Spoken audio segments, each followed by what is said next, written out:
Hi friends, നമുക്ക് Hyderabad day 1 കണ്ടാലോ? അങ്ങനെ നേരെ ഫ്ലൈറ്റും പിടിച്ച് ഹൈദരാബാദ് ഇറങ്ങിയിട്ട് നമ്മൾ പോയത് ഗോൽക്കൊണ്ട ഫോർട്ടിലോട്ടാണ്. ഗോൽക്കൊണ്ട ഫോർട്ട് പിന്നെ നമ്മുടെ പ്രേമലൊക്കെ കഴിഞ്ഞ് അത്യാവശ്യം ഫേമസ് ആയിട്ട് ഇരിക്കുകയാണല്ലോ ഇപ്പം.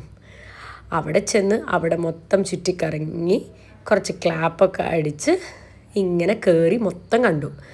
ലൈക്ക് നമുക്ക് അവിടെ നിന്ന് ഇങ്ങനെ നോക്കിയാൽ നല്ല വ്യൂ കാണാമായിരുന്നു. ആ ഹോൾ സിറ്റിയുടെ വ്യൂ മൊത്തം കാണാമായിരുന്നു.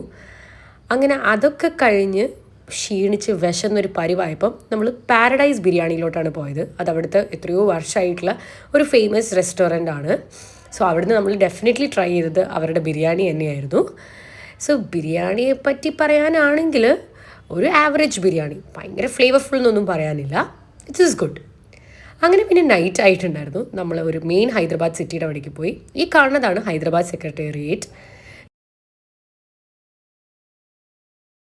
പിന്നെ നമ്മൾ അവിടെ നിന്നൊക്കെ ഒരു ചായയൊക്കെ കുടിച്ചിട്ട് ലൂംപിനി പാർക്കിലോട്ട് കയറി. അവിടെ പിന്നെ ലേസർ ഷോയും കാര്യങ്ങളൊക്കെ ഉണ്ടായിരുന്നു.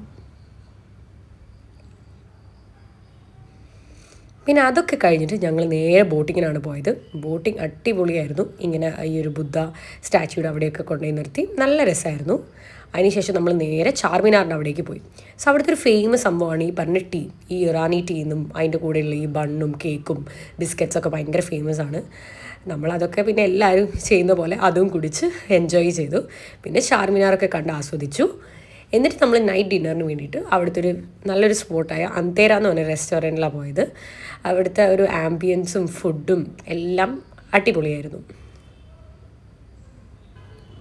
ആൻഡ് ഫൈനലി അവിടുത്തെ ഫുഡ് അടിപൊളി എന്ന് പറഞ്ഞ് ബെല്ലടിച്ച് പാസ്സാക്കി നമ്മൾ ആ ഡേയിനോട് ബൈ പറഞ്ഞു.